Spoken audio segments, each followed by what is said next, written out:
श्री राधे राधे। भक्तों, भोजन में भजन सामान्यतया भागवत भक्त ही केवल जान पाते हैं। ऐसे कम लोग होते हैं जो भक्त न हो और भोजन में भजन जानते हो। महाप्रसाद भोजन का सुख,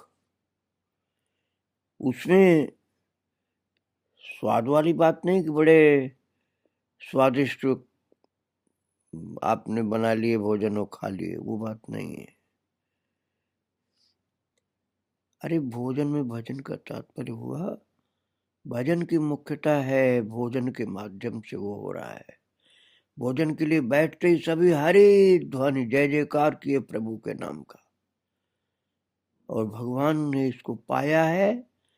प्रभु का अधरामृत संयुक्त ये प्रसाद है, इसलिए प्रत्येक ग्रास अर्थात प्रत्येक कौर में भक्तों की जीवा को भगवान की प्रसादी का आनंद आ रहा है। स्वाद नहीं, स्वाद की बुद्धि नहीं, प्रसाद की बुद्धि है। श्री कृष्ण ने इसको खा करके सुख का अनुभव किया है। ऐसे मनोभाव के साथ खूब जय जयकार प्रभु का नाम बोलते हुए खाना, ये भोजन में भजन है। और ऐसा ही भोजन चल रहा था महाप्रभु का और भक्तगणों का। इसी बीच कोई कोई हास्य कौतुक भी कर रहे हैं, बिल्कुल जैसे कन्हैया के बाल सखा उस तरह से, और सभी आनंद से डगमगाते श्रवण करके हंस रहे हैं। श्री अद्वैताचार्य करें, आज मेरी जाति चली गई, अर्थात जाति का अहंकार चला गया। सभी ने जिज्ञासा की, क्यों, क्या हुआ? अद्वैताचार्य जी ने उत्तर दिया, प्रभु का क्या, वे सन्यासी हैं, सन्यासी को भात में दोष नहीं लगता, किंतु मैं तो गृहस्थ ब्राह्मण।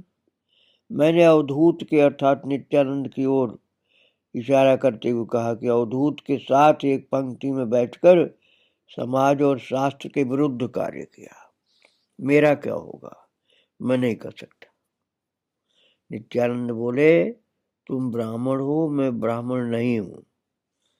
तुम्हारा परम भाग्य है जो मेरे जैसा ब्राह्मण तुम्हारे साथ भोजन कर रहा है।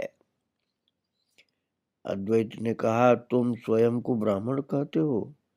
मैं सुनता रहता हूं कि तुम्हारे जन्म का ठिकाना हम में से कोई नहीं जानता। चलो मान लिया कि तुम ब्राह्मण हो, किंतु 20 वर्ष तक तुम पश्चिम में थे। बताओ तो तुमने कहाँ का अन्न नहीं खाया? नित्यानंद ने कहा, ठाकुर तुम अति महाजन व्यक्ति हो, अर्थात बहुत महान हो। द्वैत को मानते नहीं, स्वयं का नाम रखा अद्वैत, अर्थात मन में सोचते हो कि भगवान और तुम एक हो। हम सब भगवान के दास हैं और तुम व्यावहारिक रूप से नास्तिक, फिर तुम हम सब के साथ क्यों? शांतिपुर या नवद्वीप होता तो ये प्रेम कलह क्रमशः बढ़ जाता, किंतु नीलाचल में पुरीवासी अनेक बाहरी लोग रहते हैं, इसलिए थोड़े में ही थम गया कि लोग समझ नहीं पाएंगे कि ये प्रेम का कलह है, कहेंगे खाने में झगड़ते हैं, इसलिए थोड़े में रोक दिया गया। और जो परसने वाले थे वो जैसे ही प्रभु को उत्तम पदार्थ देने आते हैं, प्रभु कहते हैं, ये भक्तगण को दो, मुझे सामान्य व्यंजन के अलावा और कुछ मत देना। रूखा सूखा सन्यासी खाता है, ऐसा कह के प्रभु भक्तों के पास अच्छा अच्छा भोजन भेज देते थे। इसलिए भय के कारण कोई भी प्रभु को अच्छे द्रव्य अर्थात अच्छे भोजन पदार्थ नहीं दे पा रहा था, किंतु जगदानंद के प्रेम के आगे प्रभु परास्त है। जगदानंद उत्तम से उत्तम भोज्य सामग्री, भोजन का द्रव्य अच्छा से अच्छा हाथ में लेकर पंक्तियों के मध्य में से द्रुत गति से जा रहे हैं, अर्थात मानो कुछ न जानते हुए या अन्यमनस्क होकर प्रभु की पत्तल पर रखकर चले गए। ऐसी चालाकी से रख कर चले गए, कोई देख नहीं पाए कब रख गए, किंतु प्रभु ने उन्हें ग्रहण नहीं किया, पत्तल पर एक और रख दिया। इसी बीच उन्होंने देखा जगदानंद पुनः आ रहे, आकर प्रभु से कुछ दूर खड़े होकर तिरछी नेत्रों से देखते हुए उनके दिए हुए पदार्थ प्रभु ने ग्रहण नहीं किया, ये समझना चाहते किया कि नहीं किया। ये देखकर प्रभु का मुख भय से सूख गया कि अरे मैंने तो खाया नहीं, नाराज होगा। वे अच्छी तरह से जानते हैं कि यदि इन्होंने वो ग्रहण नहीं किए तो जगदानंद मुख से कुछ नहीं बोलेंगे, किंतु अपने कक्ष में जाकर दरवाजा बंद करके उपवास करेंगे, कुछ नहीं खाएंगे। इसलिए जगदानंद के उत्तम पदार्थ ग्रहण करने के लिए प्रभु बाध्य थे, किंतु इतना करके ही वे जगदानंद के हाथों से रिहाई पा गए, वैसा नहीं है। ये जो 500 लोगों के लिए प्रसाद आया है, जगदानंद ने उसमें से सर्वोत्तम सामग्री प्रभु के लिए पहले ही छांट कर रख लिए। प्रभु ने उनका दिया एक उत्तम द्रव्य ग्रहण कर लिया। ये देखकर जगदानंद और एक से एक उत्तम पदार्थ भोजन के लाने लगे और लाकर उसी प्रकार बिना बोले हठात प्रभु की पत्तल पर रख दिया। जगदानंद का यह भाव देखकर सार्वभौम और अन्य लोग जो प्रभु के निकट बैठे वे हंस रहे हैं। हंसने का मतलब उनका यह था कि अब प्रभु नहीं कुछ कर पाएंगे, खाना ही पड़ेगा इनको। किंतु जगदानंद का उस ओर भी ध्यान नहीं कि सब हंस रहे हैं। इधर प्रभु के एक और शत्रु आ उपस्थित हुए, वे हैं स्वरूप दामोदर। शत्रु का मतलब जबरदस्ती खिलाने वाला भक्त। तो प्रभु के द्वितीय कलेवर और अति मर्मी भक्त, उनके शेष काल के प्रति मुहूर्त के सुख दुख के साथी, उन्होंने भी प्रभु के लिए छांट कर अच्छी सामग्री रखी। वे जगदानंद की पद्धति न अपनाकर अपने हाथों में उत्तम सामग्री लेकर प्रभु के समक्ष खड़े होकर कह रहे हैं, प्रभु अभयदान करें तो कुछ कहूं। श्री जगन्नाथ ने यह अमृत केली खाई है, आप एक बार परीक्षा करके देखिए उन्होंने किस प्रकार आस्वादन किया है। प्रभु ने स्वरूप के मुख की ओर देखा, सोचा इसे ग्रहण न करने से उनके मन को भी वेदना होगी। इसलिए हंस करके कहने लगे, दे दो पर और नहीं। किंतु स्वरूप एक और द्रव्य ले आए, अर्थात अच्छा पदार्थ खाने का। जगदानंद और स्वरूप प्रभु को कैसे यत्न से खिलाते हैं, ये देखकर सार्वभौम आदि अति मुग्ध हो रहे हैं।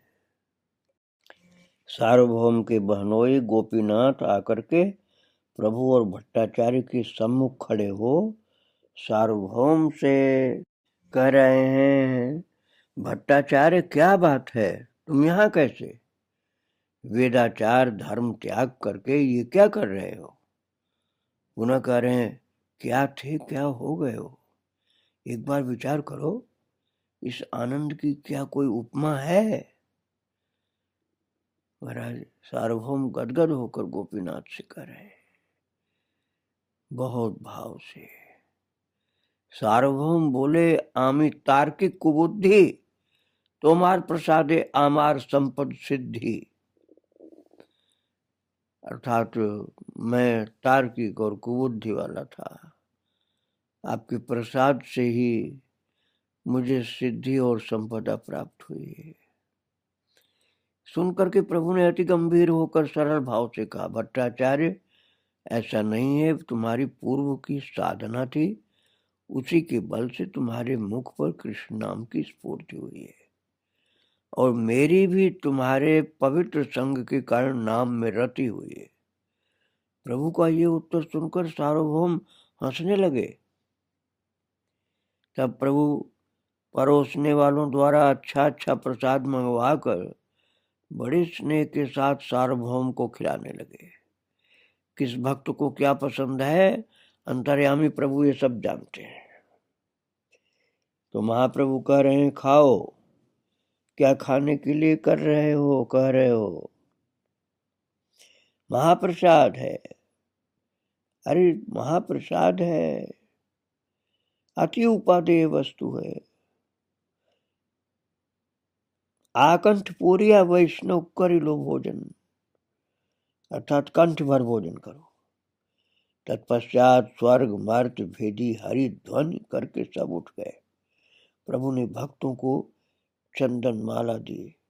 भक्त अपने अपने आवास पर आराम करने के लिए चले गए। सभी के भोजन कर लेने के बाद सातों परसने वाले जो थे वो भोजन करने बैठे। गोविंद ने हरिदास को प्रसाद देकर के स्वयं भोजन किया। अगले दिन श्री जगन्नाथ का नेत्रोत्सव है। 15 दिनों के अदर्शन के पश्चात वे समस्त जीवों के नेत्र गोचर होंगे। शास्त्रों के अनुसार श्री जगन्नाथ देव स्नान करके 15 दिन एकांत में महालक्ष्मी के साथ रहते हैं। फिर उनकी अनुमति लेकर नीलाचल त्याग करके रथ पर चढ़कर सुंदराचल को गमन करते हैं।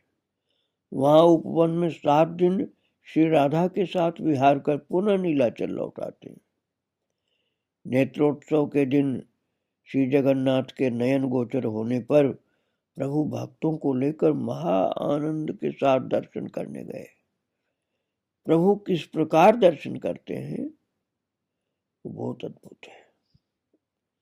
प्रभु दर्शन करने गए तब पुरी और भारती गोसाई आगे, स्वरूप और नित्यानंद दोनों ओर, गोविंद तथा भक्तगण पीछे रहे। काशीश्वर महाशक्तिधर थे, तो वे भीड़ के साथ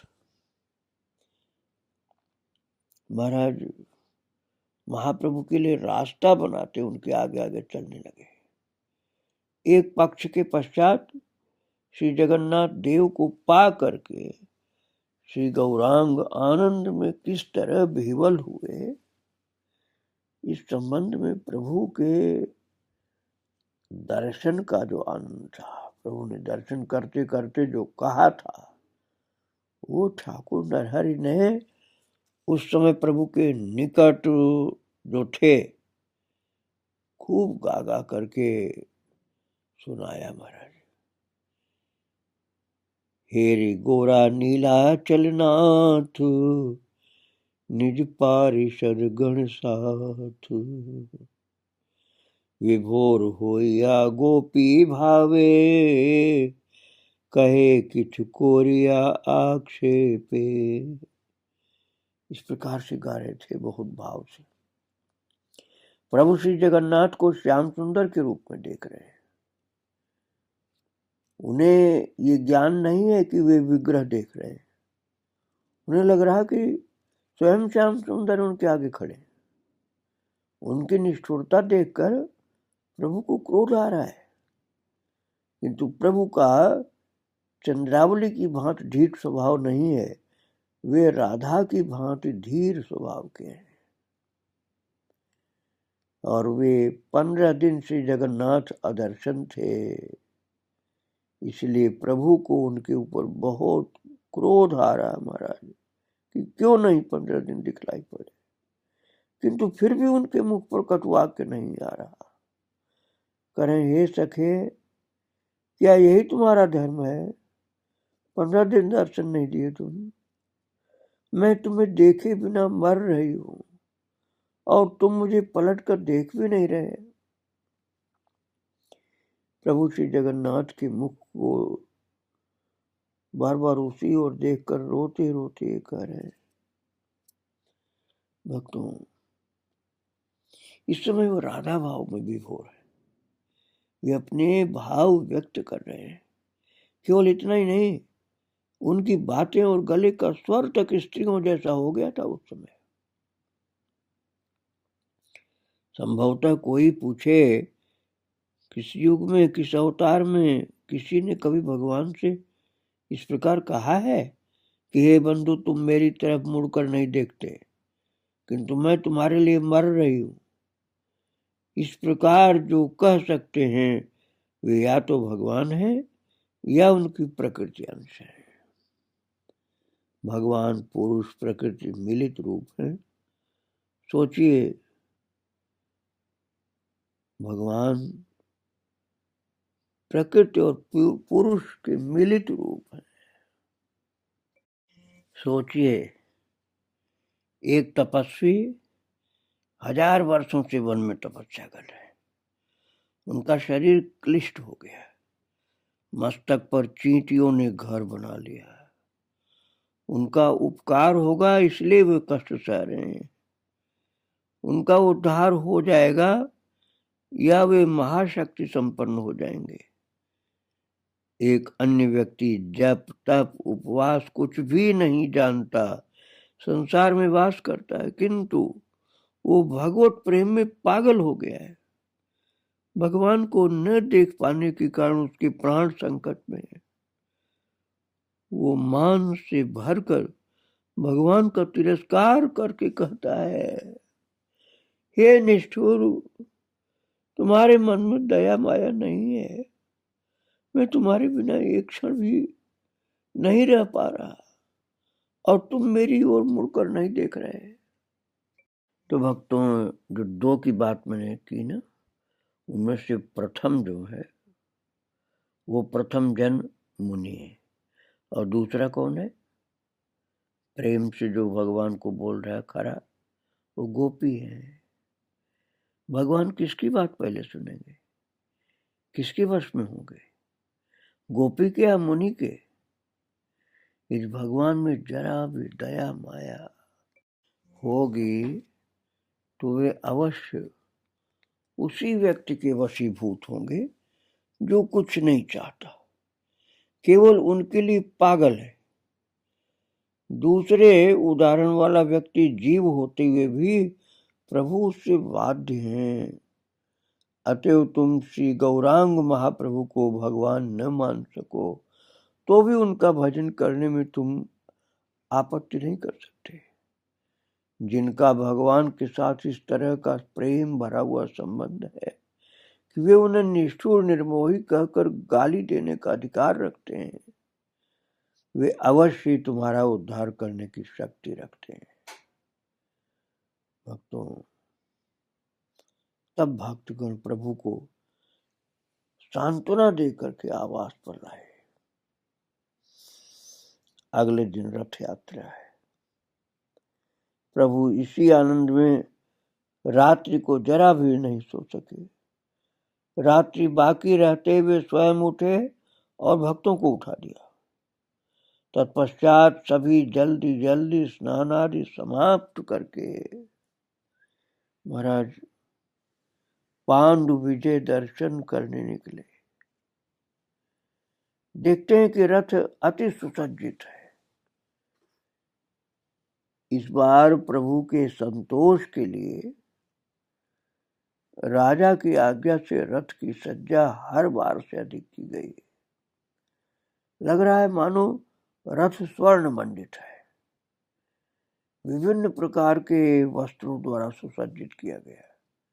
विभिन्न प्रकार की पताकाएं उड़ रही, बहुत से घंटे बज रहे हैं, साथ ही साथ महाकलरव के सहित वाद्य ध्वनि हो रही है। श्री जगन्नाथ को रथ पर चढ़ाने के लिए महाबलिष्ठ सेवकगण प्राणपण से चेष्टा कर रहे हैं।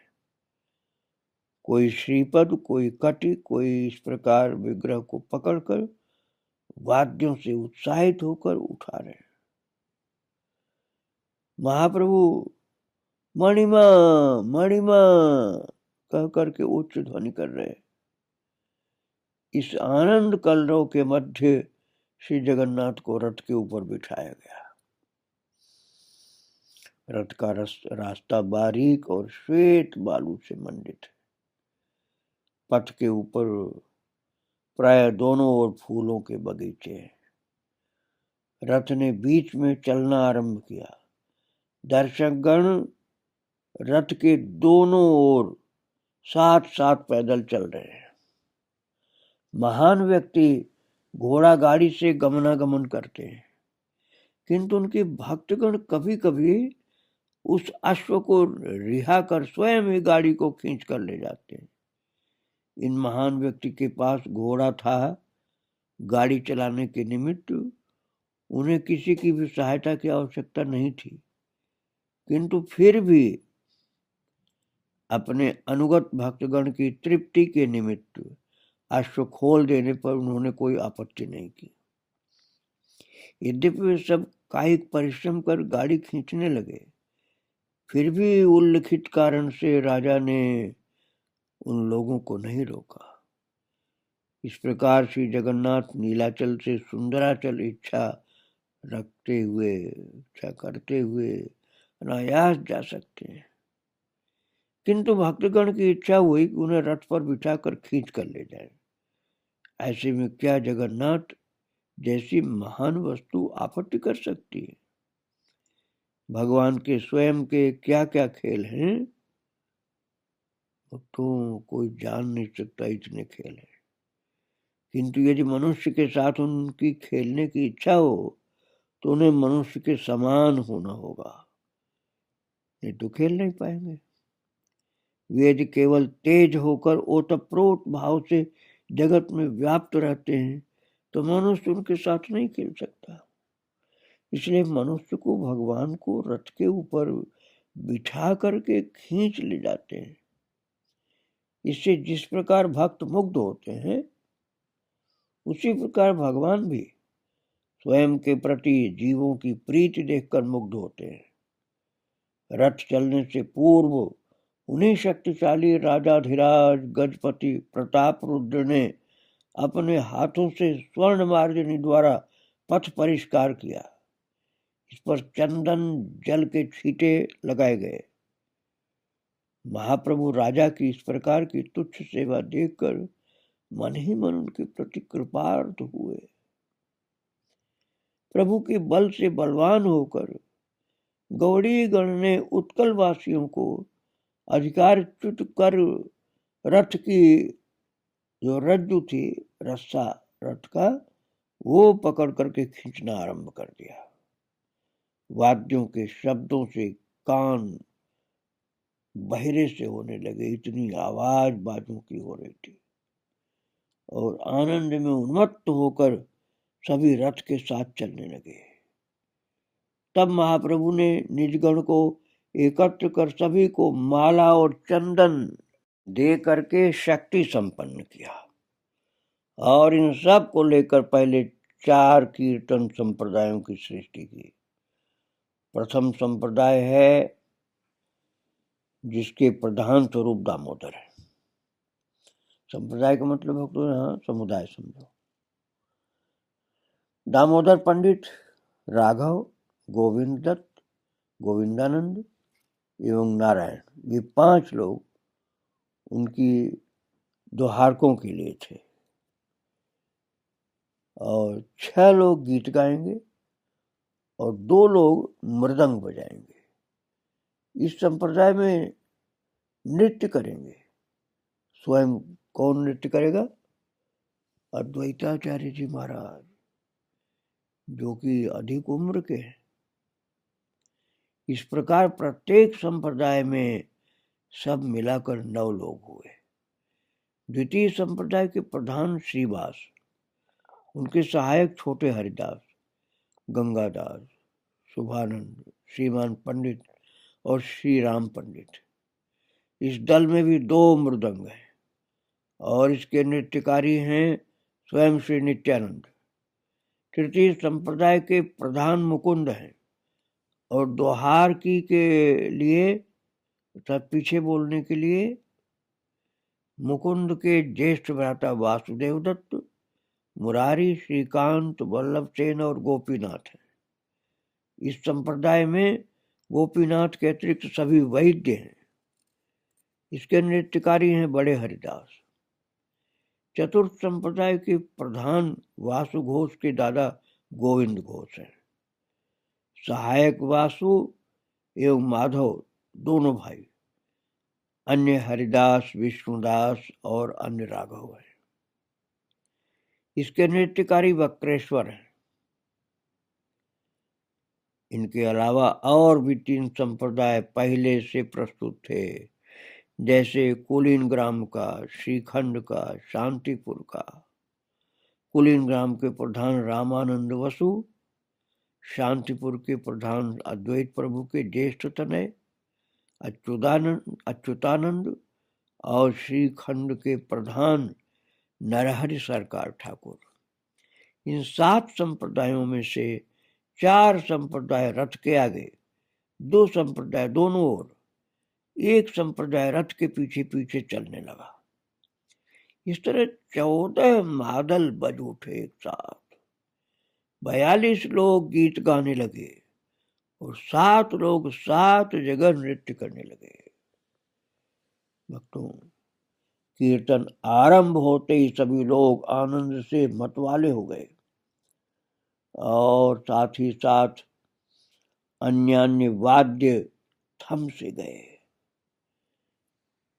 इस प्रकार रथ के आगे कीर्तन पद्धति की सृष्टि प्रथम बार प्रभु ने की। वे ही इन 7 संप्रदायों के कर्ता है। उन्हें इन सभी संप्रदायों में रहकर जीवन देना होगा, क्योंकि प्रभु को देखे बिना कोई गायन या नृत्य नहीं कर सकता है। वे सबसे आगे के और पीछे के संप्रदाय में बड़ा व्यवधान है। इन 7 स्थानों पर प्रभु के एक साथ भक्त लोग रहते हैं। 7 स्थानों पर प्रभु एक साथ कैसे रहे? उनके न रहने से काम भी नहीं चलेगा। तो महाराज, भक्तों की प्रार्थना पर प्रभु ने लीला की है, सबको दर्शन दिया है। उस विषय में हम कल चर्चा करेंगे। आज प्रभु को और उनके भक्तों को प्रणाम करके यही विराम दे रहा हूँ। जय जय श्री राधे श्याम, जय जय श्री सीताराम। गौरांग महाप्रभु की जय। श्री राधे।